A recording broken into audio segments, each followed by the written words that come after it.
Bismillahirrahmanirrahim. Assalamualaikum warahmatullahi wabarakatuh. Innal hamdalillah nahmaduhu wa nasta'inuhu wa nastaghfiruh wa na'udzubillah min syururi anfusina wa min sayyiati a'malina. May yahdihillahu fala mudhillalah wa may yudlil fala hadiyalah. Allahumma sholli wa sallim ala sayyidina wa maulana Muhammadin wa ala alihi wa sahbihi wa man tabi'ahum bi ihsanin ila yaumiddin. Amma ba'du.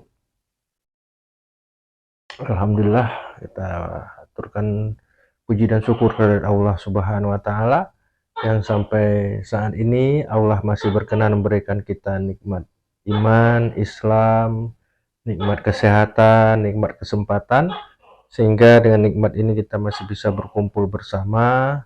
Tidak lain adalah untuk mendekatkan diri kita kepada Allah dengan senantiasa menambah sakofah Islamiyah kita, sehingga semakin banyak sakofah Islamiyah kita, semakin paham kita, semakin yakin kita kepada Allah Subhanahu wa taala, dan semakin takut tentunya kita kepada Allah dan ingin terus mengerjakan apa-apa yang diperintahkan oleh Allah Subhanahu wa taala.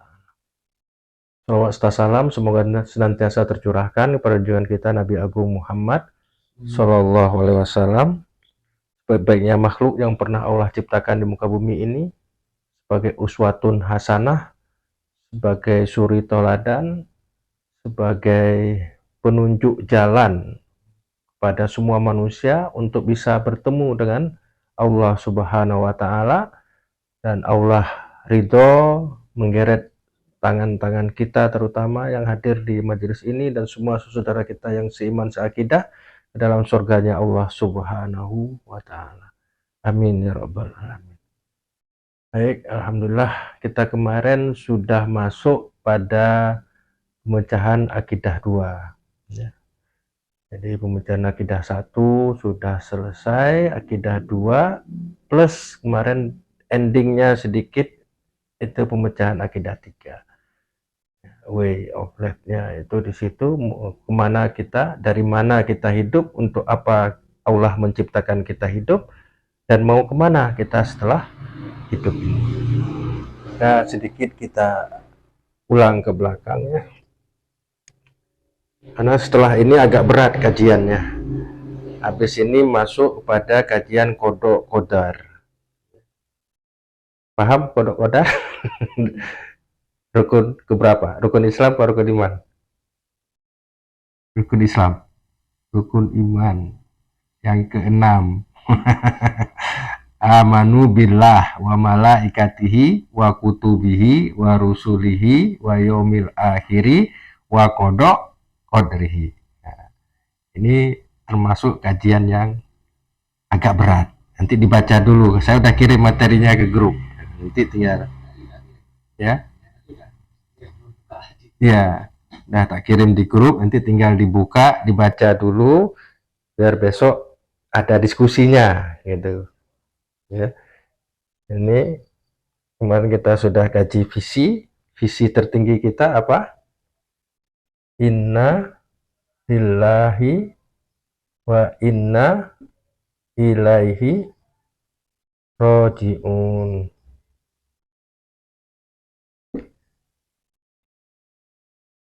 Sungguhnya kita ini adalah milik Allah dan kepada Allah kita akan dikembalikan. Terus misinya apa?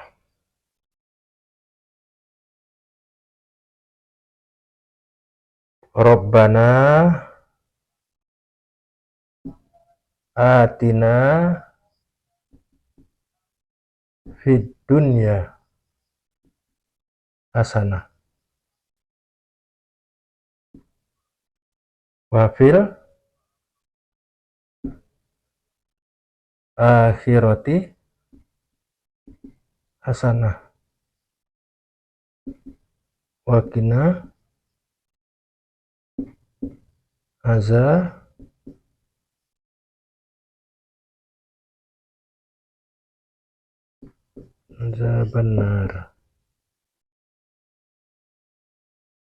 Tahu artinya?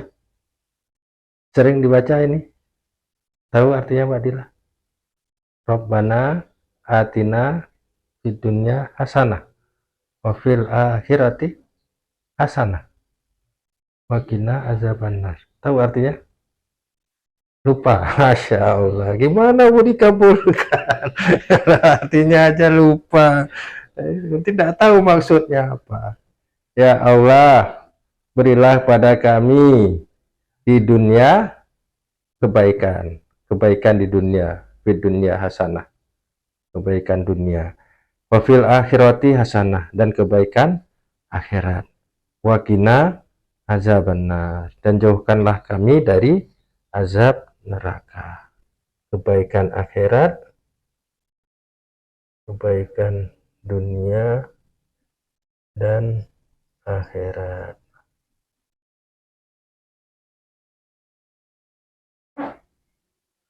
Ini kebaikan akhirat ya, ini apa? Kita ingin melihat wajah Allah, kita ingin melihat wajah Rasulullah, kita ingin melihat surganya Allah. Bukan hanya ingin melihat surga, tapi ingin masuk dalam surganya Allah SWT, yang mana mata belum pernah melihat, telinga belum pernah mendengar, ya, hati aja belum pernah terdetik mau gimana surga itu. Karena indahnya surga itu 99%, yang ada di akhirat itu 99%, termasuk Allah di situ. Dan di bumi ini, kebaikan di dunia itu sebaik-baiknya kebaikan dunia baru 1%. Kumpulkan semua harta, semua kebaikan, semua kenikmatan yang ada di dunia ini hanya 1%. Terus yang kita nikmati ini berapa persen yang sampai ke kita? Karena dibagi dengan sekian miliar manusia, dibagi dengan sekian triliun makhluk yang lain. Terus berapa bagian kita? Tidak ada 1%, mungkin 0,0000 baru 1. Apa yang mau kita sombongkan? Apa yang mau kita banggakan? Maka ini yang harus menjadi visi kita, harus kita raih, harus kita capai.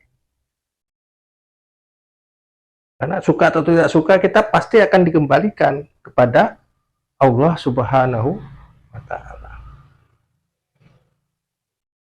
Maka untuk bisa mendapatkan ini, selanjutnya apa? Misinya, torikohnya, untuk mendapatkan hasanah di dunia itu apa? Kita harus memahami apa? Khilafah.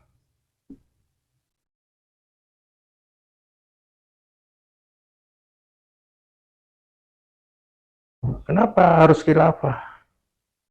Karena khilafah ini nanti akan menerapkan syariat Islam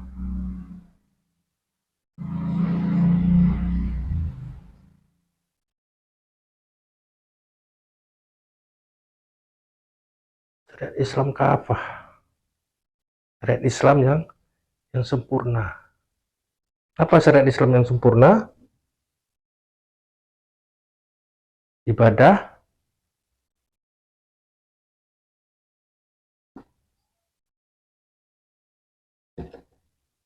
mahdoh,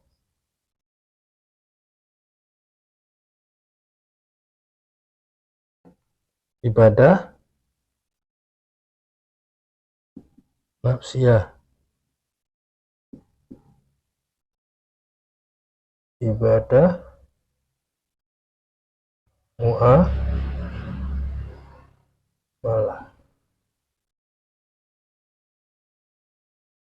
Karena tanpa ada ini, maka Islam kafah itu tidak akan pernah terwujud. Paling kita hanya bisa mengerjakan ibadah mahdoh, ibadah nafsiyah tok. Dengan ibadah muamalah yang menyangkut tentang ekonomi, sosial, politik, ya, tidak bisa diterapkan.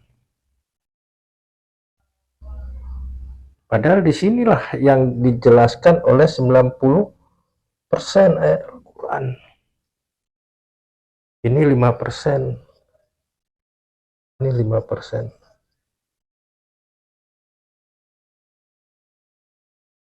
Kalau 90% tidak bisa diterapkan, tidak bisa diamalkan, kira-kira bisa mencapai ini enggak?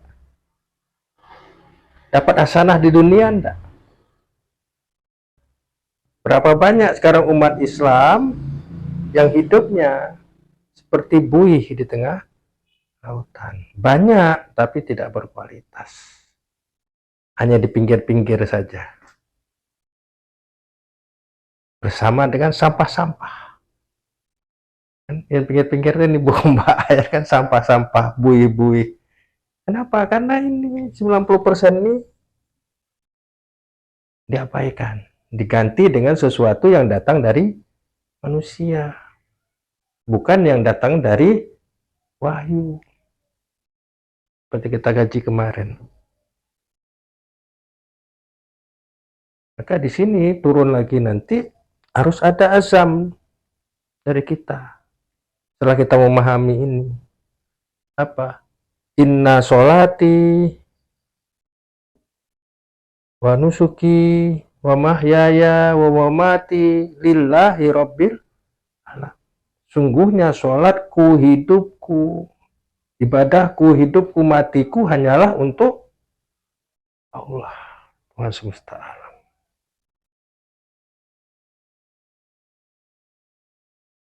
Ini bukan hanya sholat, ini semua harus untuk Allah.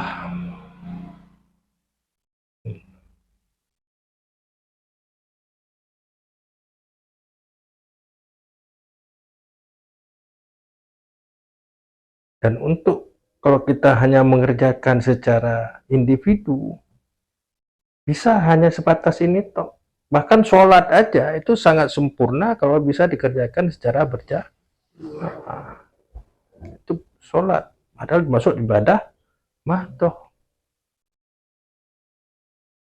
Seperti mengurusi jenazah, masuk dalam perkara ibadah toh. Tapi mampu dikerjakan oleh satu orang? Tidak mampu, harus berjamaah. Siapa yang mengurusi kuburnya, siapa yang mengurus pemandiannya, siapa yang mengkafankannya, siapa yang mengantar ke makam. Kalau dia sendiri, wassalam sekalian barengan. Nggak bisa sempurna ibadahnya. Kan sholat berjamaah itu 7 tingkat lebih mulia daripada sholat sendiri. Bagi yang laki-laki, bagi yang perempuan itu lebih utama sholat di rumahnya sendiri, kecuali yang ingin dan tidak ada kewajiban yang lain.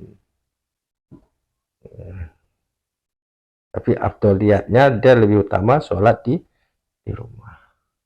Kenapa? Ya banyak catatannya. Kalau kita mau cari catatannya, kenapa perempuan tuh lebih afdol sholat di rumahnya sendiri.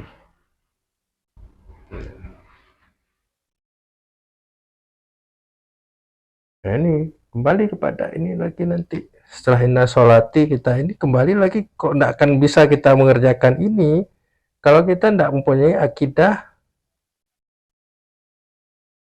yang benar. Akidah fikriyah, akidah pemikiran.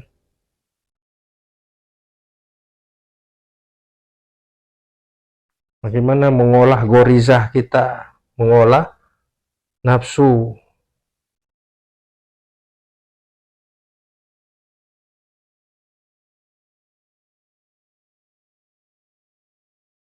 Sehingga terwujud nafsiyah yang Islamiyah, kepribadian yang Islam.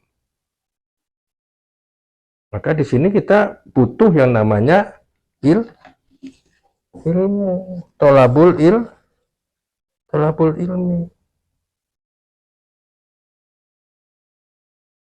Tolabul ilmu faridatun ala kulli muslimi wa muslimatin. Mencari ilmu itu wajib atas setiap laki-laki yang muslim dan perempuan yang muslim. Wajib. Minal mahdi ilal lahdi, dari semenjak lahir sampai ke masuk ke lubang lahat. Jadi banyak orang-orang yang berdosa itu, kenapa? Karena tidak punya ilmu. Karena ketika dia mengangkat tangannya tidak dengan ilmu, kemungkinan salah besar. Dan kalau memang dia tidak punya ilmu, hanya bisa terjadi kemungkinan benar, hanya kemungkinan saja. Tapi salah itu lebih besar. Kenapa? Karena tidak punya ilmu, hanya mencoba-coba saja. Dan Allah berfirman, la tattabi'u ma laisa laka bihi ilmu. Jangan sekali kamu mengikuti sesuatu yang kamu tidak punya ilmunya. Karena semua yang kita miliki, mata, tangan, hidung, kaki, semua akan dimintai pertanggungjawaban, akan dihisap. Ini torikoh-torikohnya. Dan sampai naik kita sampai ke level ini semua. Sampai nanti kita bertemu dengan Allah Subhanahu wa taala, Allah tersenyum dengan kita semua, bangga dengan kita, bagaimana Rasulullah Shallallahu Alaihi Wasallam jika bertemu dengan Allah SWT dalam sholat kita, tahu bagaimana ucapan Rasulullah ketika bertemu dengan Allah SWT? Pernah dapat? Sudah ada yang menjelaskan? Tahiyat. Ketika tahiyat itu pertama Rasulullah bersama malaikat Jibril sampai di asnya Allah, ada farku baini wa bainaka ya Muhammad. Inilah perpisahan antara aku denganmu wahai Muhammad. Jika aku melangkah selangkah saja dari tempat ini, maka aku akan diazab oleh Allah Subhanahu wa taala. Lalu Rasulullah bertanya, wahai malaikat, apa yang aku ucapkan nanti setelah aku bertemu dengan Allah? Ucapkanlah at-tahiyatul mubarakatus sholawatut taibah lillah. At-tahiyatul, segala kebaikan, at-taibah, segala kemuliaan, segala kebaikan, at-tahiyatul mubarak, keberkahan, ya, telah dikembalikan kepada Allah Subhanahu wa taala. Artinya dari dulu manusia hanya menyembah paganisme, agama pagan, agama nenek moyang, telah dikembalikan oleh Rasulullah SAW, kembali menyembah Allah Subhanahu wa taala. Sudah mentauhidkan kembali Allah Subhanahu wa taala, sudah mematuhi Allah kembali. Itu misi seorang Rasul, misi seorang Nabi. Lalu jawaban Allah apa? Assalamualaikum ya ayuhan nabiyyu warahmatullahi wabarakatuh. Selamat atasmu wahai nabiku, dan berkah atasmu, berkah dan rahmatku atasmu. Apakah Rasulullah berhenti di situ? Tidak. Wa ala ibadillahi sholihin. Dan juga keberkahan ini, kemuliaan ini ya Allah, berikan juga buat hamba-hambamu yang soleh. Wa ala ibadillahi sholihin. Ya, wa ala ibadillahi sholihin. Karena saya berhasil ini ya Allah, bukan karena saya tok, tapi saya berhasil mewujudkan ini karena ada dorongan, bantuan dari hamba-hambamu yang soleh ya Allah. Ya, wa'ala ibadillah soleh. Juga mendapatkan rahmat dan berkah dari Allah Subhanahu wa ta'ala. Lalu malaikat yang ada di bawah arsy-Nya Allah serempak mengucapkan, asyhadu an la ilaha illallah wa asyhadu anna Muhammadar Rasulullah, sampai akhir tahiyat. Yaitu zikirnya para malaikat. Bisakah nanti kita mengucapkan itu, kita bertemu dengan Allah, at-tahiyatul mubarakah?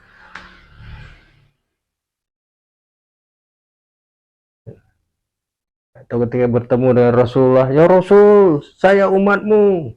Tak kelihatan. Mana? Siapa? Mana suaranya tadi? Karena Rasul itu bisa membedakan umatnya. Sebagaimana domba hitam dengan domba putih. Ini nggak bisa seperti dunia nih. Saya umatmu ya Rasul. Saya umatmu. Nah, langsung berubah sudah. Nggak ada lagi silat-silat lidah. Nggak bisa lagi. yang beriman dan bertakwa, dia akan menjadi putih nanti, sehingga Rasul itu bisa menandanya dari wajahnya yang bercahaya karena wudhu. Jadi memang ciri-ciri umat Nabi Muhammad itu nampak. Jadi Nabi Muhammad tidak akan ketukar. Kalau sekarang kan banyak orang yang mengaku-ngaku, saya umat Nabi Muhammad, saya hambanya Allah. Silakan aja. Tapi nanti di akhirat tidak bisa lagi. Semua tergantung kepada amal perbuatannya. Kalau amal perbuatannya karena Allah, sesuai dengan perintah Allah SWT, maka dia nanti akan tampil beda. Yang lain hitam, dia nampak putih. Kira-kira kalau yang putih dari ujung belakang 1 kilometer kelihatan enggak?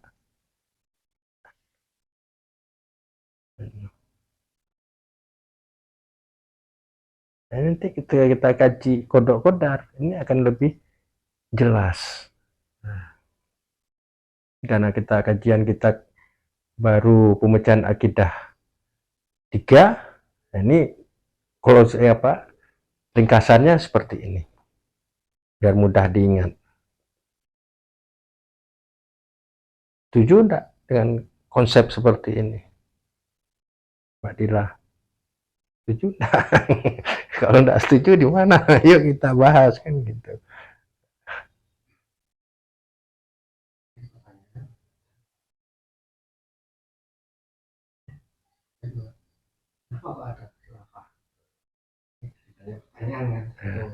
Kan selama ini belum menyebutkan itu kan?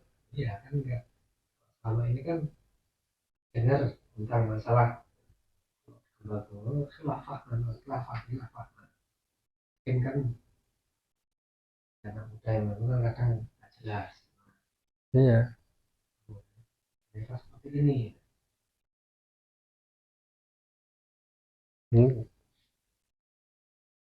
Udah pernah dengar kata khilafah? Belum. Belum. Berita-berita itu nggak kan? Belum. Ya, apa itu khilafah? Khilafah itu adalah kepemimpinan umum untuk seluruh umat Islam di dunia.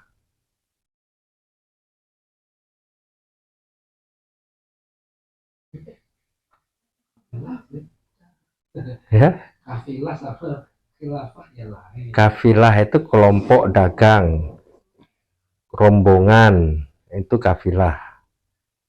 Kalau khilafah itu sistem pemerintahannya khilafah, sistem nama pemimpinnya tadi khalifah, sistemnya demokrasi, pemimpinnya presiden.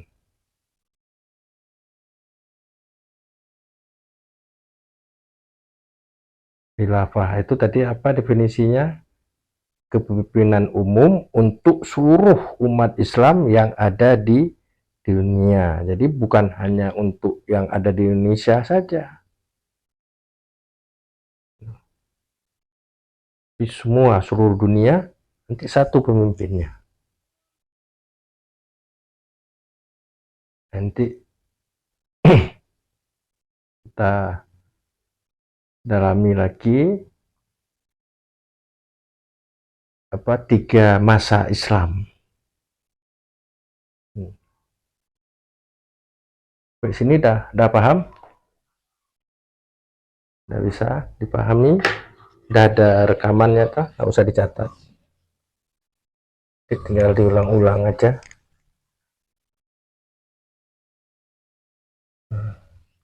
Karena butuh sekali kita akan visi. Kalau tidak ada visi, kita tidak tahu arah kita mau kemana. Sudah tahu visi, tapi tidak tahu torikohnya, tidak tahu metodenya, juga bingung. Ya. Nah, dalam Islam itu sudah kafah, sudah sempurna. Cuma diajarkan atau tidak. Atau diajarkan kita paham atau tidak. Nah, itu yang jadi masalah. Karena orang kalau belum sampai pada level paham, dia tidak akan berbuat apa-apa. Ya, hanya sebatas tahu, oh ya, tahu ya. Tapi ketika dia level paham, dia tahu konsekuensinya apa. Gitu. Kalau dia meninggalkan itu konsekuensinya apa, kalau dia mengambil ini konsekuensinya apa. Itu pada level paham.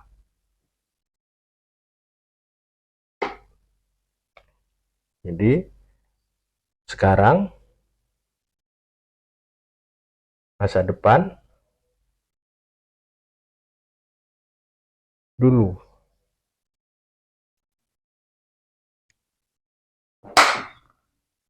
Dulu Islam sudah pernah berjaya selama 13 abad lamanya. Seluas 3/4 dari luas bumi. Ini dikuasai oleh Islam. Dengan kondisi masyarakat sangat sejahtera.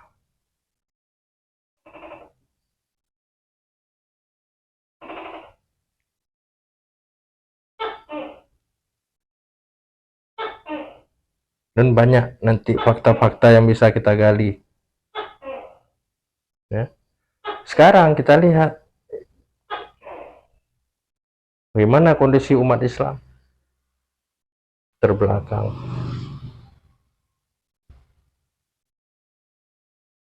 Terpuruk.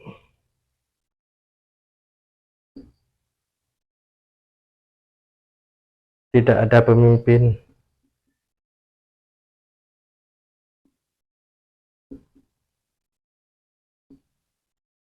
Sesama sendiri berseteru, saling gebuk, saling hantam, saling sikut.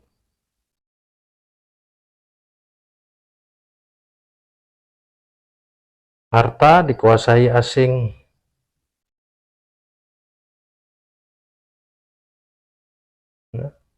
Harta yang gemah ripah ruh jinawi,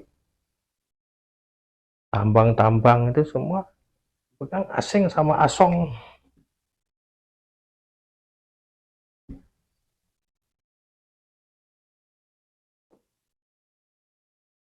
Padahal mayoritas. Kenapa? Karena hidup dalam habitat yang salah.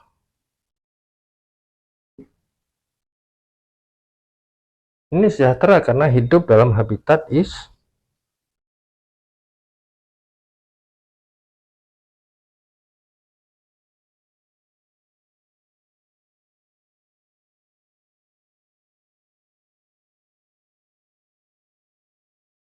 Nah, ini nanti ke depan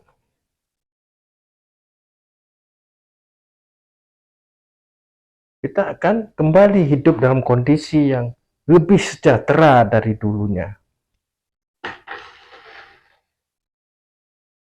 Kok bisa tahu? Ingat, teori berpikir tingkat 2. Apa teori berpikir 2? Masa depan ini nyata apa gaib?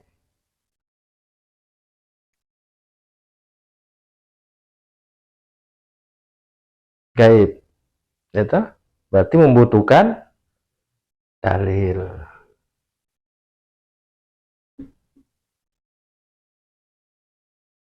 Apa dalilnya? Banyak.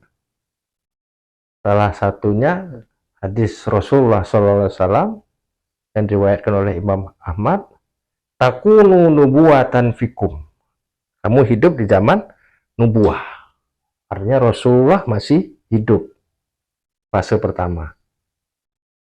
Kemudian idza sya'ir fa'aha wa idza sya'ayakun. Jika Allah berkehendak zaman nubuah itu ada, maka dia akan tetap ada. Jika Allah berkehendak untuk mencabutnya, maka dia akan hilang. Dan sudah dicabut zaman nubuah. meninggalnya Rasulullah Muhammad Shallallahu Alaihi Wasallam. Kemudian Rasulullah melanjutkan hadisnya, summa takunu khilafatan rosyidatan ala minhajin nubuwah. Kemudian kamu akan hidup di zaman khalifah Rasyidah yang mengikuti nubuah kenabian. Khalifah di situ khilafatan rasyidatan ala minhajin nubuwah. Khilafah Rasyidah yang mengikuti nubuah kenabian. Ini zaman khalifah Urasyidin. Zaman siapa? Zaman Abu Bakar, Umar, Utsman, Ali, dan terakhir Hasan. Jadi genap 30 tahun khalifah Urasyidin. Sama idayasa ayarfa'ah, idayasa antakunu idayasa ayarfa'ah. Jika Allah berkehendak ada, dia tetap ada. Jika Allah berkehendak akan mengangkatnya, maka dia diangkat. Kemudian Rasulullah menyebutkan itu fase kedua, fase nubuah, fase khalifah Rasyidah alamin adin nubuah. Kemudian yang ketiga, fase summa takunu mulkan adzon. Kemudian kamu hidup di zaman kerajaan yang menggigit. Mulkan adzon. Mulkan adzon itu apa? Syariat Islam masih diterapkan, tapi garis keturunanlah yang menjadi khalifahnya. Dan metodenya masih menggunakan metode bai'at. Ini mulkan adzon. Jadi syariat Islam masih dipakai. Ketika garis keturunan atau anak khalifah itu dia paham Islam, kuat keislamannya, maka Islam itu jaya. Zaman Umar bin Abdul Aziz, ya. Zaman Salahuddin Al-Ayyubi, ya. Banyak masa kejayaan Islam itu. Zaman Al-Qanuni. Tapi ketika begitu juga sebaliknya, ketika anak khalifahnya itu kurang pemahaman tentang Islam, Islam itu turun. Jadi naik turun. Gitu. Dan puncaknya jatuhnya Utsmaniyah Turki pada tahun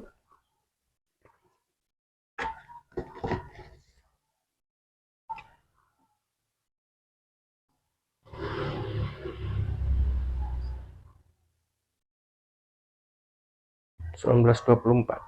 Lihat,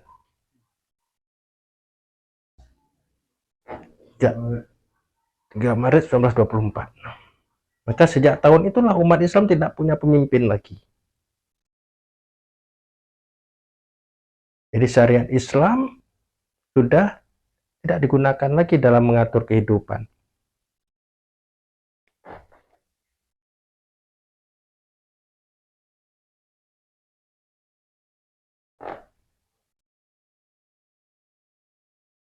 Maka bergantilah menjadi sekuler.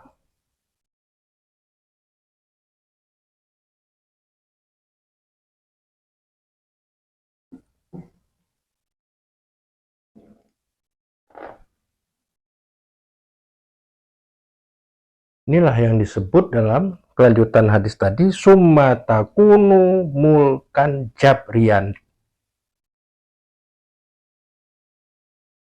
Jadi syariat Islam sudah tidak mengatur lagi kehidupan umat Islam, dan garis pemimpinannya diatur oleh syariat yang baru, oleh aturan yang baru. Ada yang monarki, ada yang republik.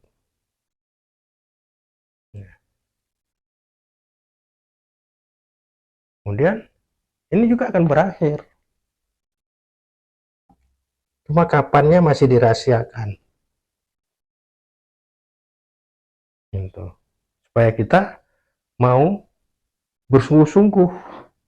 Jika tadi kita paham, biar bisa mencapai kebahagiaan bersama. Karena tidak bisa kita hanya memikirkan kita bahagia tok sementara yang lain sengsara.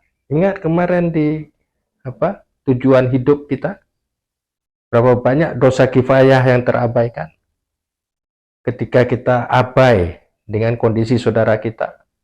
Berapa banyak umat Islam yang meninggal, berapa banyak umat Islam yang terzolimi, berapa banyak perzinahan, berapa banyak perkayaan haram yang dilegalkan, karena kita sudah berinvestasi dengan asyhadu alla ilaha illallah wa asyhadu anna muhammadar rasulullah, kemudian kita tidak melakukan amar ma'ruf nahi mungkar, kita diam saja terhadap kemungkaran itu, menjadi setan bisu, setanul akhros, maka kita akan mengalir dosa investasi, dosa jariah.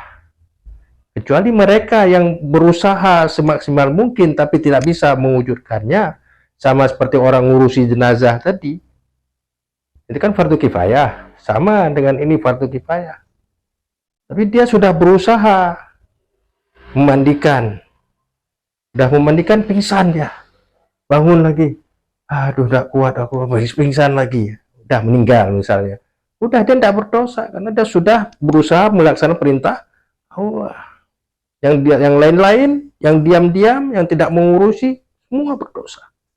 Sampai kapan? Sampai jenazah itu masuk ke lubang lah.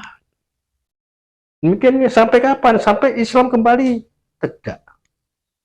Kalau tidak, mengalir terus. Orang berzina kita kebagian, orang mabuk kita kebagian. Kecuali mereka yang melibatkan diri dalam upaya menegakkan kembali khilafah tadi. Karena ada wilayah nanti di Kodok Kodar itu, ya, ada yang menjadi kewajiban kita, ada menjadi kewajiban Allah. Kita penuhi apa yang menjadi kewajiban kita, Allah juga nanti akan menyempurnakannya dengan apa yang menjadi kewajiban Allah. Summa takunu, nah, di sini coba perhatikan, summa takunu,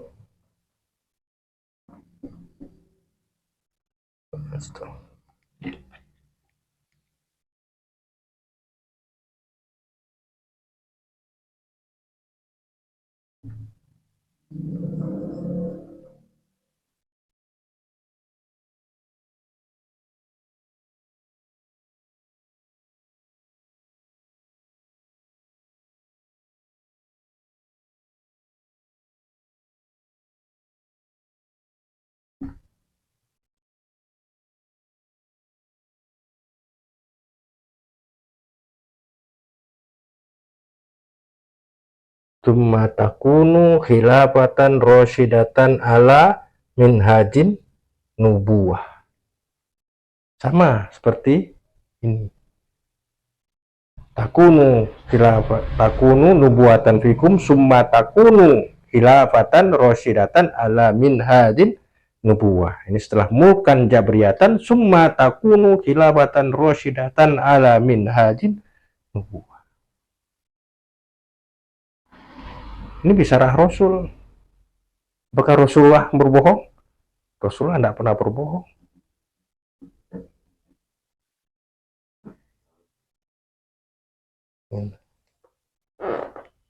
Untuk bisa terwujud itu bagaimana caranya? Ya tadi harus punya masyarakat dulu. Masyarakat itu apa? Masyarakat itu sekumpulan individu yang mempunyai pemikiran yang sama, perasaan yang sama, dan terikat oleh aturan yang sama. Seperti kita sholat jamaah itu. Itu baru disebut dengan masyarakat Islam. Kalau sekarang, umat Islam, agama-agama yang lain, itu masyarakat demokrasi sekuler.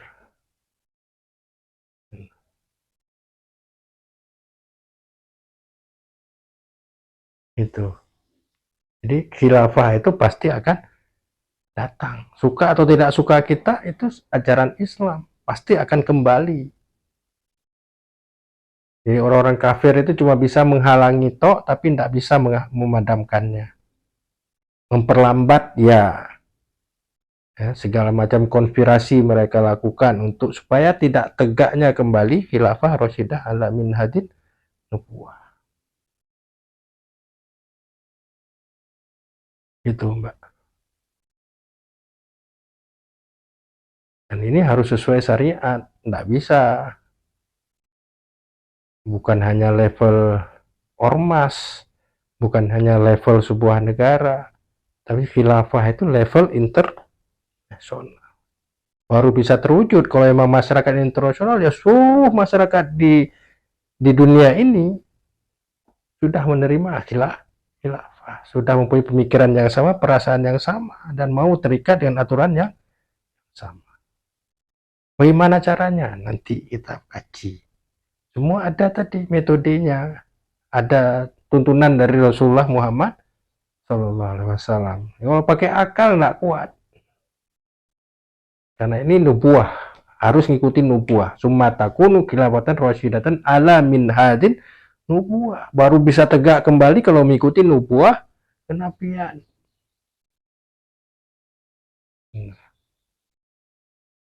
Ini sekilas saja, biar Mbak Dila paham. Jadi tidak bilang nanti khilafah itu jadi khofifah, apa khilafiyah, apa khilafah.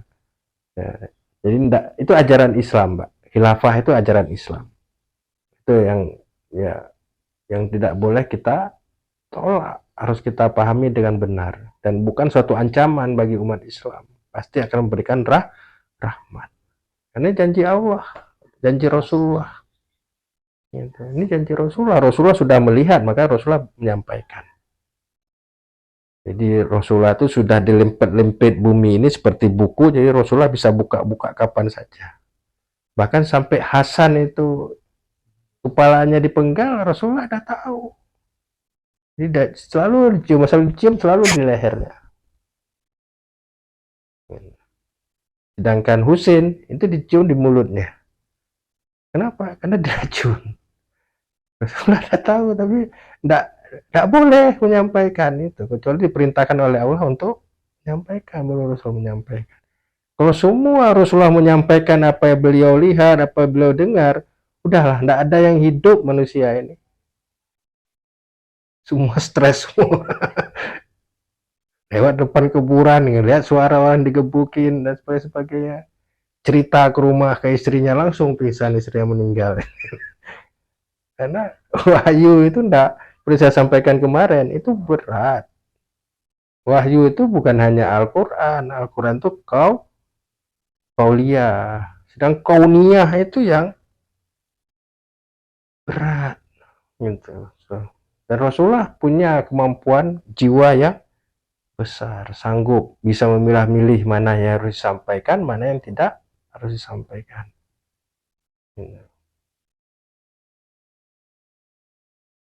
Ya, bisa paham Mbak Dila? Ini kita kondisinya seperti ini.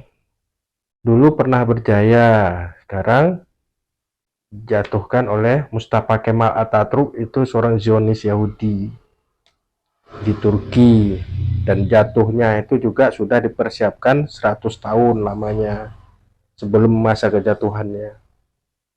Jadi bukan duduk-duduk jatuh gitu, enggak. Ini yang akan kita song-song ke depan. Jadi apa-apa yang dibutuhkan untuk bisa mencapai itu, kita dalami lagi sampai kita memuaskan akal dan menenteramkan jiwa. Ingat tadi dalil yang pertama saya sampaikan, jangan mengikuti sesuatu yang tidak tahu ilmunya. Harus tahu ilmunya. Kenapa harus seperti ini? Karena menyangkut dengan keselamatan kita ke depan, bahagia atau sengsaranya kita ke depan. Gitu. Maka jangan coba-coba. Untuk diri kok coba-coba, untuk anak kok coba-coba. Yang nomor satu, yang apa? Yang baik dan benar banyak, tapi yang nomor satu ya cuma satu kan. Untuk diri coba-coba ya kasihan deh. Kalau kita sudah belajar Islam itu harus ku tahu yang ku mau, harus punya kepercayaan diri. Kenapa? Karena sudah boleh berpikir level tingkat 4 sampai ke level mustanir, ya, berpikir tingkat 1, tingkat 2, tingkat 3, tingkat 4. Sementara mereka yang berpikir tingkat orang mikir belas pede. Ustaz Tonjol kan nggak tega ngomong seperti itu. Level tingkat 1 lah atau tingkat 2 aja. Tinggal kita mau nggak mengasah dengan level tingkat 4 itu. Mau kita memperdalaminya. Kita diberi pedang yang tajam, yang bisa memotong paku, tapi nggak pernah kita asah. Nggak pernah kita rawat. Pegang mungkin nggak pernah. Giliran kita mau pakai, dah karatan semua. Sama aja bohong. Sementara mereka yang hanya pisau dapur, tapi diasah terus. Tajam. Ini pusaka Rasulullah harus kita ambil kembali dan kita rawat, kita amalkan, kita praktekkan dalam kehidupan kita.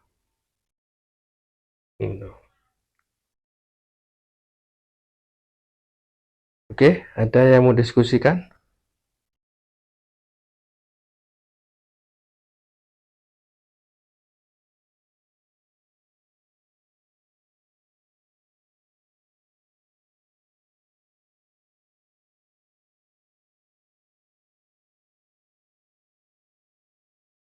Ya, kalau tidak ada yang mau diskusikan, tutup. Berarti sudah paham kan gitu. Yang penting kan sudah paham dulu.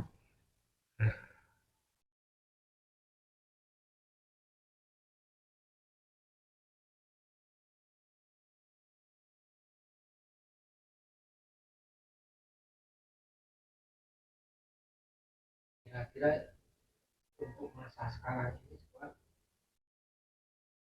kalau panjangnya berapa Ustaz? Nanti kembali menjadi khalifah lagi. Masanya. Kalau sekarang trennya itu, arahnya, itu peradaban Islam di bawah, tapi lagi naik. Sementara peradaban Barat di atas, itu lagi turun. Nah, berapa lama? Tergantung umat Islam sekarang ini. Kalau umat Islam mempercepat, mendorong tegaknya Islam, naiknya peradaban Islam, maka dengan sendirinya peradaban Barat akan turun. Ya kan? Innallaha la yughayyiru ma biqaumin hatta yughayyiru ma bi anfusihim. Allah itu tidak akan merubah kondisi suatu kaum sampai dia merubah apa yang ada pada diri mereka. Kalau selama ini pemikiran mereka sudah diganti dengan pemikiran sekuler yang tidak datang dari Allah Subhanahu wa taala, yang membuat hukum sesuai dengan maunya diri mereka sendiri, yang mengatasnamakan rakyat, padahal tidak, gitu kan. Maka dia berubah kembali kepada pemikiran Islam yang bersumber dengan wahyu. Nah, ketika pemikiran sudah Islam bertemu dengan perasaan yang Islam, maka terwujudlah pola sikap yang Nah, kita bisa lihat tadi trennya sekarang ini. Seperti kita share di grup yang dulunya ikon Piala Dunia itu binatang, sekarang sudah itu Ghanim Ghanim Al-Maktuf.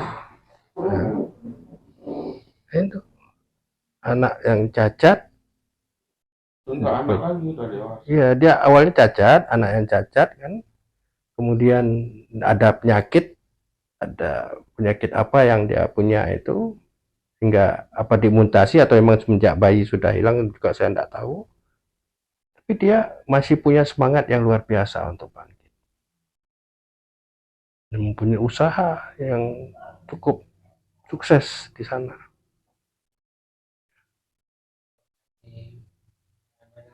Piala Dunia ini menunjukkan juga trennya Islam itu ya. Ya, kita bisa lihat dulu belum pernah di lapangan sepak bola itu diteriakkan Allahu Akbar kan? Ya, kemarin ketika mulai dengan tilawah, kemudian waktu azan berhenti semua, kemudian waktu menang Allahu Akbar, semua berteriak Allahu Akbar. Ini baru menang dalam stadion bola. Bagaimana kalau menang ketika tegaknya khilafah Rasyidah ala bin, wah, kita bisa lihat gema Allahu Akbar itu bagaimana.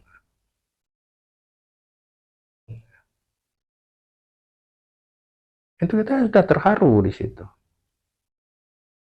Baru anak tangga yang keberapa, belum sampai kepada anak tangga yang puncak. Anak tangga yang puncak itu apa? Tujuannya itu bersatunya kembali umat Islam seluruh dunia. Pasti. Kapan? Wallahu alam, tergantung kita, kembali kepada kita. Nah, kalau kita sudah bersungguh-sungguh mempelajarinya, mengamalkan dan mendakwahkannya, 3 hal tuh yang harus kita lakukan. Mempelajari, mengamalkan, mengajarkan, mendakwahkan tadi. Pelajari, amalkan, dakwahkan. Pelajari, amalkan. Itu aja yang kita lakukan. Balik minni walau ayah. Sampaikan dariku walaupun hanya 1 ayat. Tahu kita alif lam mim, alif lam mim, alif lam mim, alif lam mim. Seluruh dunia kita ajarkan alif lam mim. Tapi apa hanya seperti itu toh kan? Itu kan hanya isyarat saja. Kita tahu Al-Fatihah, ya ajarkan Al-Fatihah kepada semua orang. Apa yang kita tahu, ajarkan. Jangan berhenti di kita aja. Mungkin semakin cepat berputarnya tadi pemahaman sampai kepada umat, maka umat akan bangkit bersama, maka terwujudlah itu.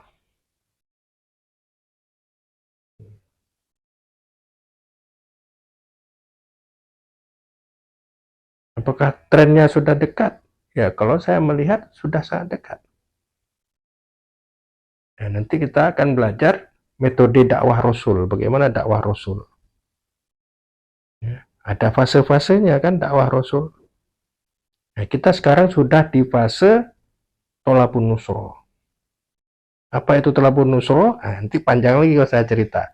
Jadi ada fase tadi, pertama adalah taskif, pembinaan, pengkaderan. Ini fase sembunyi-sembunyi. Kemudian fase tafa'ul ma'umah, menyatu dengan umat. Mulai terbuka, mulai kalau kita lihat di film Bilal itu, film apa? Bilal ya. Itu dimana para sahabat keluar dengan bergandengan tangan, nahnu muslim keliling Ka'bah. Itu mulai fase terbuka, menyatu dengan umat. Kemudian fase yang ketiga apa? Tolabun nusroh. Rasulullah hijrah ke Taif, kemudian setelah pulang dari Taif masuk lagi ke Mekah, melobi kepala-kepala suku sehingga diterima oleh kaum Aus dan Khazraj. Nah, ini fase tolabun nusroh. Bai'at Aqobah pertama, kemudian Bai'at Aqobah kedua. Rasulullah setelah Bai'at Aqobah kedua inilah baru hijrah ke Madinah. Nah, jadi Bai'at Aqobah pertama itu hanya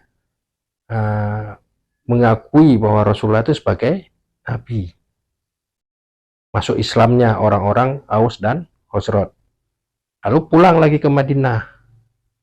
Dikirimlah salah satu duta Rasul, yaitu Mus'ab bin Umair, untuk mendampingi mereka ini yang telah Bai'at Aqobah pertama. Selama 1 tahun di sana, itu semua pintu-pintu yang ada di Madinah itu sudah dimasukin Islam. Artinya apa? Semua masyarakat di Madinah itu sudah tahu Islam. Yahudi kah, Nasrani kah, itu sudah tahu Islam. Lalu tokoh-tokoh Aus dan Khazraj ini datang lagi ke Madinah, ke Makkah, melakukan Bai'at Aqobah kedua. Bai'at Aqobah apa? Penyerahan kekuasaan. Jadi mengangkat Rasulullah sebagai kepala negara di Madinah. Maka setelah itu Rasulullah hijrah ke Madinah. Maka Rasulullah melakukan kerja seorang pemimpin umat. Jadi bukan hanya sebagai Rasul. Kalau di Mekah tadi Rasulullah hanya sebagai Nabi, sebagai Rasul. Tapi di Madinah Rasulullah sudah bertambah pangkatnya. Sebagai Nabi Allah, sebagai utusan Allah, juga sebagai pemimpin negara. Kenapa kok jadi pemimpin negara? Ya, kita buka sirah. Apa yang dilakukan oleh Rasulullah?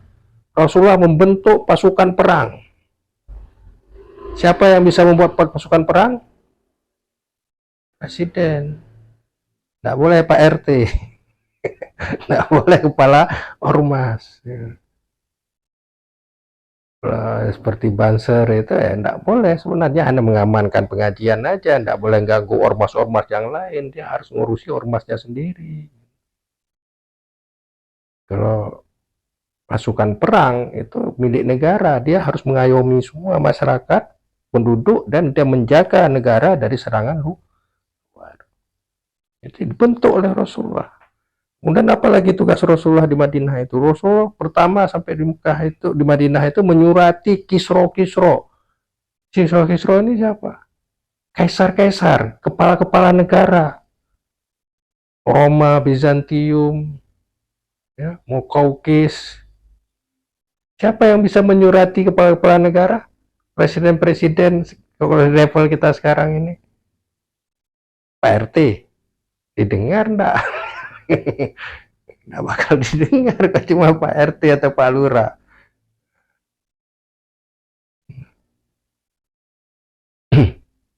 Mendamaikan, membuat perjanjian kerja perdamaian antara penduduk Madinah. Terjadinya piagam Madinah. Siapa yang bisa membuat piagam Madinah antara kepala suku-suku yang ada itu? Kalau bukan kepala negara. Itu yang tidak terbaca oleh umat sekarang. Kenapa? Umat Islam tidak pernah dipahamkan tentang itu. Nah, nanti pelan-pelan kita kaji. Jadi kita sudah di fase telapu nusro sekarang ini. Jadi pemegang-pemegang kekuasaan ini sudah melihat dakwah kita. Dan mereka siap mendukung. Tinggal kita siap enggak dengan ajaran Allah, itu aja. Nah, mereka cerdas-cerdas dan mereka beriman semua rata-rata yang ada yang memegang kekuasaan, walaupun ada yang tersesat ya banyak, cuma ada yang juga yang soleh-soleh. Yang soleh-soleh itu yang siap untuk mendukung tegaknya kembali khilafah. Dan ini bukan hanya di Indonesia, kita berdoa, kita berharap tegaknya di Indonesia. Karena segala potensi itu ada di Indonesia. Dunia sekarang melirik Indonesia. Sumber daya alamnya, sumber daya manusianya, semua ada di Indonesia. Tapi kalau Allah berkehendak lain tegaknya di mana, nanti Allah alam. Tapi harus memenuhi syarat, tidak seperti ISIS, tidak seperti Afghanistan. Ini kan Afghanistan baru Emirat, sama seperti Arab Saudi. Ini tidak disebut khilafah. Itu ada ciri-cirinya semua khilafah itu bagaimana. Ketika telah tegak khilafah yang sebenarnya, ya semua umat Islam diminta untuk berbaiat. Nah, barang siapa yang mati tidak ada baiat di pundaknya, maka matinya seperti mati jahiliyah. Nah, itu urgensinya kenapa harus ada khalifah di tengah umat Islam. Biar tidak mati jahiliyah. Kalau yang belum ada bagaimana? Ya tadi harus berjuang tadi. Harus terlibat dalam upaya itu, walaupun belum tegak khilafah, tapi dia sudah jadi bagian dari orang yang menggali kubur tadi. Menggali kubur untuk jenazah. Menggali kubur untuk dirinya sendiri. Nah, sudah jadi bagian dari situ. Sudah bagian dari orang yang diseru untuk melaksanakan ibadah. Tugas kita hanya memastikan bahwa kita sudah di bagian itu saja. Mengenai hasil tegak atau tidak tegak bukan urusan kita, itu wallahu alam, hak prerogatifnya Allah. Mau tegak di Indonesia, mau tegak di Arab, mau tegak di Malaysia, itu bukan urusan kita. Tugas kita apa? Memastikan itu sesuai dengan syariah. Ketika itu sudah sesuai dengan syariah, ulama-ulama sudah berbaiat, ya, orang-orang ulama-ulama yang kita kenal sudah berbaiat dari Malaysia, dari ini, dari itu, dari Indonesia sudah berbaiat, terus kita tidak mau berbaiat. Nah, kenapa? tidak tidak apa jujuk-jujuk gitu baiat. Seperti kemarin kan banyak yang kecelik waktu ISIS kemarin. Banyak yang berbaiat ke sana. Akhirnya bongkar, ternyata ya sama aja, Amerika di belakangnya. Yang udah sampai sana dijanjikan ini itu digaji dan sebagainya, udah bawa keluarga ke sana malah ditelantarkan. Enggak sesuai baiat. Dan kalau mau baiat di Indonesia sudah ada khalifah, tapi khalifah partai Al-Baroja Lampung. Dan sekarang khalifahnya ditangkap, maksudnya khalifah di penjara. Tidak ada yang bela rakyatnya, apa umatnya tidak ada yang bela. Nah, itu khilafah yang akan tegak tidak seperti itu. Siapa yang membela seluruh dunia nanti? Seluruh dunia akan punya pemahaman yang sama. Kita tidak perlu takut dengan khilafah. Orang yang benci khilafah banyak, yang menghalang-halangi tadi.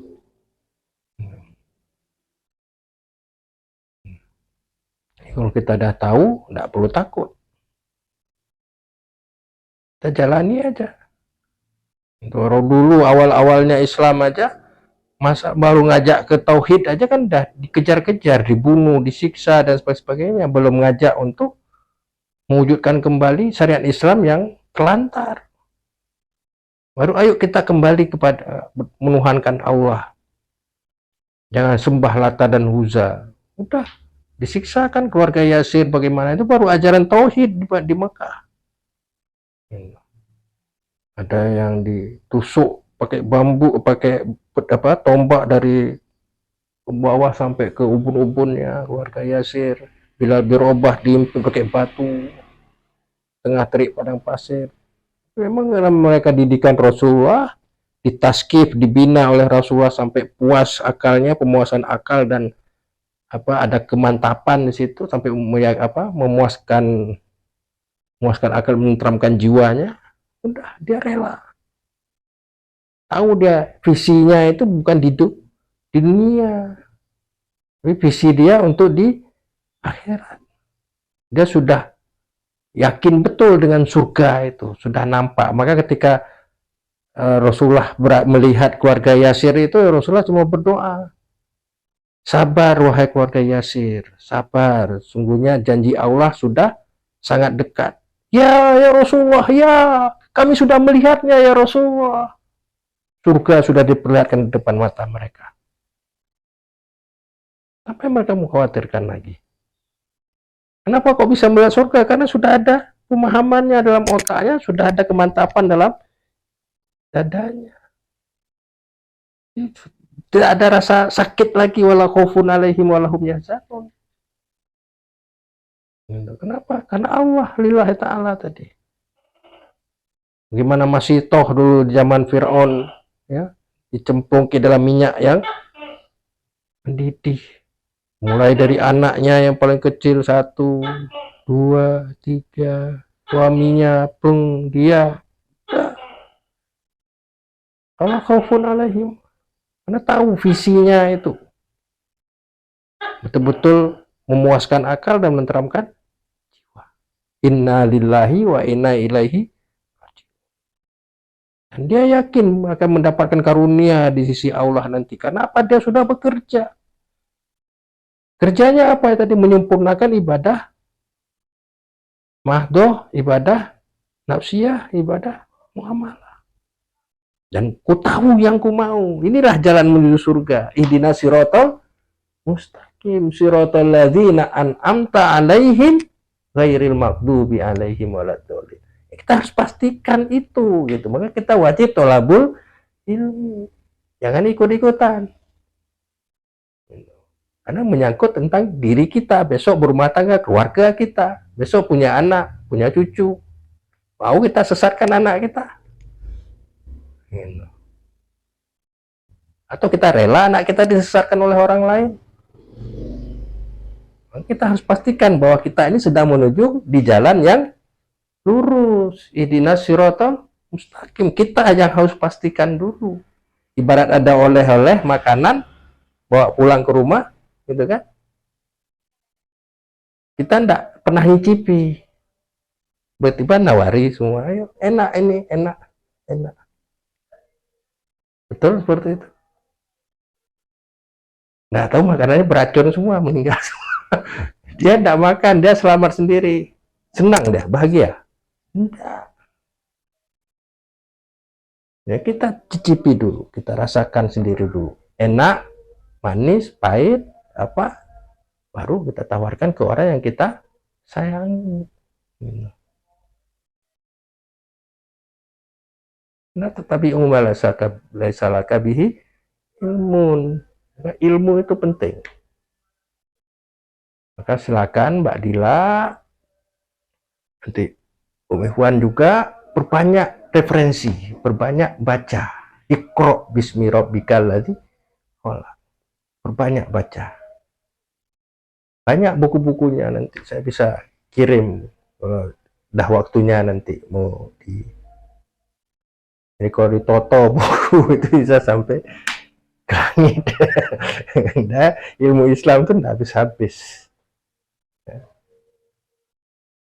Enggak ada, jangan, enggak usah baca-baca yang lain, pokoknya patuh saya saja, manut saya lagi, nanti saya jadi nabi. Nabi ubur-ubur. Aliran sesat ya biasanya seperti itu. Jadi tidak membuka cakrawala berpikir orang, tidak mengupgrade pemikiran orang. Udah sami'na wa ta'na, saya ini khalifah, dah ikuti saya. Saya ini nabi ya. Nah, kita punya udah terkonsep. Kalau memang tidak sesuai dengan akal, pasti bergejolak, resah, ada keresahan.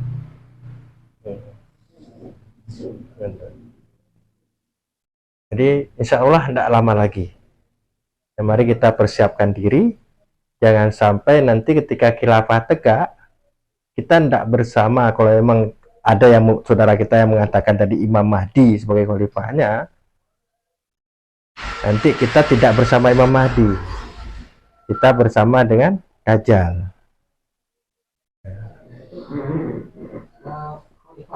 Khilafah itu tegak itu sebelum atau sesudah Imam Mahdi? Kalau kita lihat di hadisnya, munculnya Imam Mahdi itu ketika berselisih 3 orang anak khalifah. Berarti khilafahnya sudah tegak. Khalifah sudah tegak dulu baru Imam Mahdi ya. Jadi Imam Mahdi itu ya pemimpin setelah setelah khilafah tegak, kemudian kan itu ada masa-masanya, jadi tidak berketurunan sampai meninggal, enggak. Jadi ada fase-fasenya, seorang khalifah itu ada fase-fasenya. Jika ditunjuk kembali, diamanai kembali, dia akan memimpin kembali terus. Kemudian khalifah yang terakhir itu meninggal, kemudian 3 anaknya berselisih, nah, kemudian dibaiatlah Imam Mahdi. Jadi bukan Imam Mahdi dulu, Imam Mahdi terakhir. Ya. Jadi semakin zolim pemerintah ini ataupun mereka ini makin zolim kepada umat Islam, itu semakin dekat. Kan lihat banyak sekali kan kasus kayak ini adalah di Qatar, itu udah menunjukkan kualitas Islam kayak gitu. Banyak yang masuk Islam, Pak. Ternyata waktu gara-gara pembukaan sepak bola di Qatar, banyak yang masuk Islam. Dan mereka mencari apa itu Islam ya. Jadi ya itu. Jadi itu sudah menunjukkan ini bahwa memang di satu sisi betul tadi yang dibilang beliau, Islam itu memang terpuruk. Tapi di satu sisi, di satu sisi bahwa kondisinya naik. Jadi artinya apa grafiknya? Oke. Kemarin juga ketika puncak-puncaknya Islamophobia di Inggris, di Jerman, akhirnya kan mereka setelah terbuka cupu Pandoranya, oh ternyata tidak seperti ini yang selama ini diinfokan. Setelah mereka tahu, mereka mencari, menggali, mereka pindah. Nah, dan selama ini ya mereka hanya menerima doktrin-doktrin aja, hanya mempercaya tokoh-tokohnya saja, jadi tidak ada footnote-nya. Tapi ketika tadi terbuka ada celah mereka untuk mencari kebenaran Islam, lalu mereka menggali, memuaskan akal, menenteramkan jiwa. Maka banyak yang berubah tadi ketika melihat sholat berjamaahnya umat Islam saja. Ya, dia berbicara sesama nonnya gitu kan. Maaf ya Mbak, saya ini sama non. Kamu lihat, kamu butuh waktu berapa lama untuk menata orang yang seperti ini sedang berserakan seperti ini? Ya paling sekitar setengah jaman lah, 1 jam lah. Kamu lihat sebentar lagi mereka membuat softnya, menata softnya, mengumpulkan orang untuk bersatu, tidak butuh waktu 15 menit. Lalu tidak lama azan berkumandang, udah semua orang berlari, ambil wudhu dan sebagainya, tidak sampai 15 menit. Justru sendiri kan? Bikin sendiri.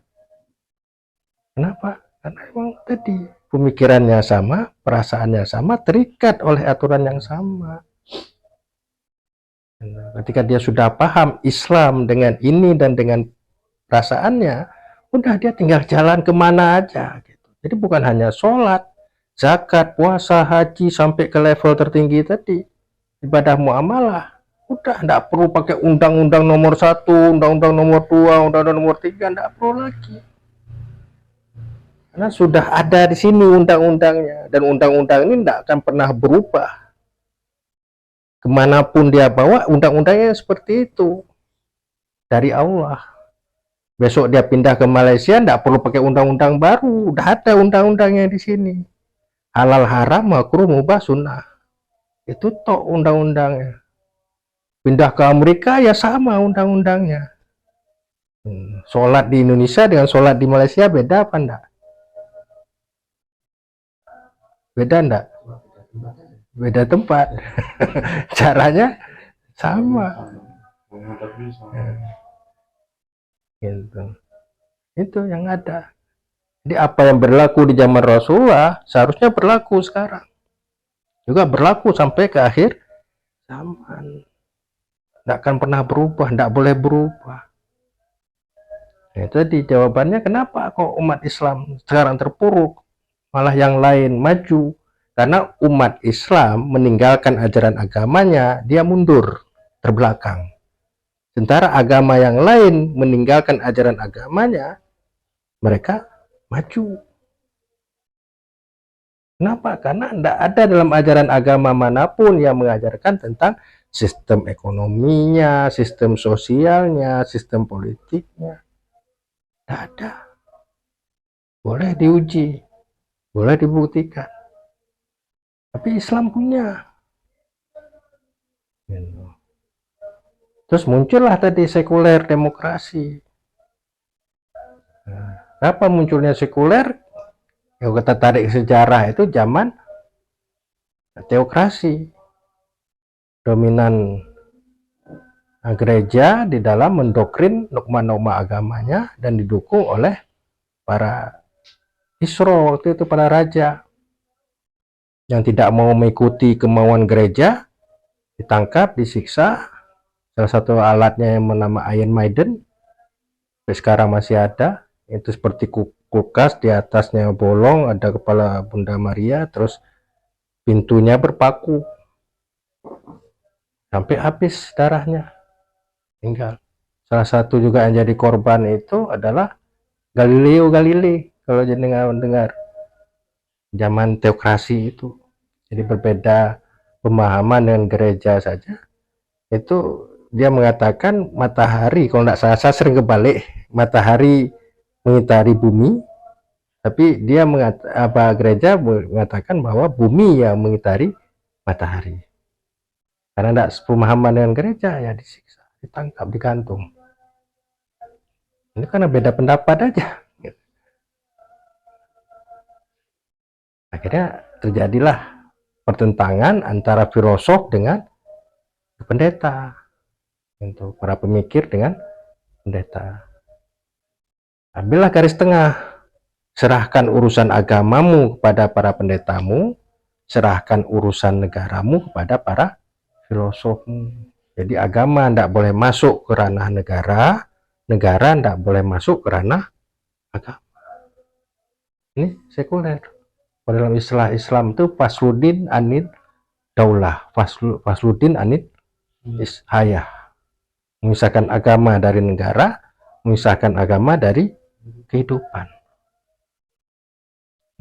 Karena mereka trauma dengan ajaran agama, padahal bukan ajaran agama. Itu ajaran yang membuat menyiksa rakyat tadi, ajaran para pendeta. Karena wilayah muamalah tadi, masalah hukum, masalah ekonomi, tidak ada dalam agama Nasrani. Benar enggak, Pak?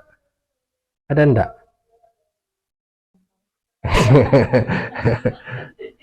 Ada sistem ekonominya enggak? Setahu saya Indonesia saja itu tidak punya sistem ekonomi Pancasila. Pancasila yang nggak punya. Iya. Pancasila enggak punya. Sistem ekonominya, sistem sosialnya, sistem politiknya enggak ada. Karena Pancasila bukan ideologi. Nah, yang namanya ideologi itu adalah dia mengemban misi, pasti ada misi yang digemban. Dengan ideologi, maka muncul ada 3 ideologi dunia itu ada 3, sosialis, kapitalis, dan Islam. Ketiga itulah yang mengemban misi, pasti ada misi. Jadi ada fikroh, ada torikohnya, ada konsepnya. Bukan ideologi.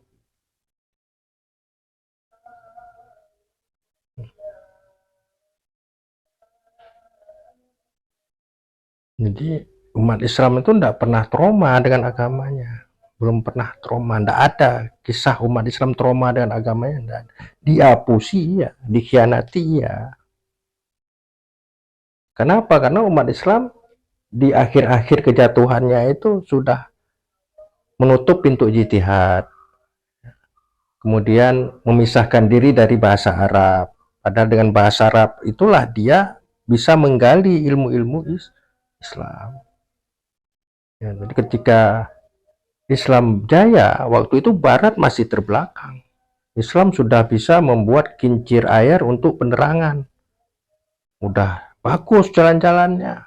Bahkan Ratu Victoria itu minta pemuda-pemudinya itu bisa sekolah di kekhilafahan Islam. Itu diterima, ditampung. Sementara Barat waktu itu masih gelap, masih becek. Bahkan yang menemukan pesawat terbang, teori pesawat terbang, Ibnu Firnas. Kedokteran, Ibnu Sina. Algoritma matematika, algoritmi. Itu semua dari Islam. Belakangan ketika tadi terjadi perang salib, kemudian kalah dalam perang dunia pertama, itu semakin terpuruk, kosong. Bahkan ketika perang salib itu, kalau tidak salah ingat saya, itu buku-buku di Damaskus itu dibuang ke Laut Merah, yang diambil yang bermanfaat aja bagi mereka, sehingga Laut Merah itu berubah tintanya, lautnya menjadi hitam semua saking banyak buku yang dibuang. Puncak peradaban di Islam. Maka puncak-puncak pendidikan itu zaman Abbasiyah, zaman perluasan wilayah itu di zaman Utsmaniyah. Semakin sampai 2/3 dari luas bumi, 3/4 dari luas bumi ini dikuasai oleh umat Islam. Dan tidak ada satu Nasrani pun yang dibunuh, bahkan dilindungi, sebagaimana melindungi umat Islam sendiri. Jaminannya apa? Rasulullah Muhammad SAW. Jadi istilah dalam Islam itu namanya kafir zimmi. Jadi pada siapa yang menyakiti kafir zimmi, maka dia sama seperti menyakiti aku, kata Rasul. Siapa kafir zimmi itu? Kafir zimmi itu dia beribadah dengan ajaran agamanya dan mengambil Islam yang tidak ada dalam agamanya. Seperti tadi mengenai mengatur ekonomi, sosial, politik, tidak ada dalam agamanya, tidak ada dalilnya, tidak ada ininya, ya pakai Islam. Itu juga yang lain, agama-agama langit itu, yang diakui nanti hanya agama langit. Kalau memang Yahudi masih punya Zaburnya, masih ada, ya pakai kitab Zabur, pakai kitab Injil. Yang tidak ada di kitab Injil, tidak ada di kitab Zabur, pakai Al-Quran. Karena semua dari langit.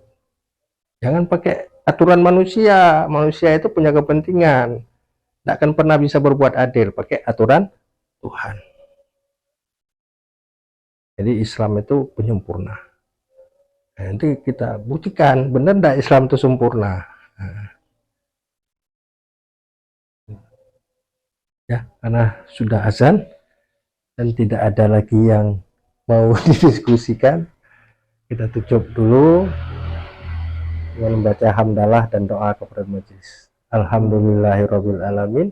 Subhanakallahumma wa bihamdika asyhadu an la ilaha illa anta astaghfiruka wa atubu ilaih. Kesempurnaan hanya milik Allah, kekurangan datang dari saya. Mohon maaf yang sebesar-besarnya. Wabillahi taufiq wal hidayah wa ridha wal inayah. Wassalamualaikum warahmatullahi wabarakatuh.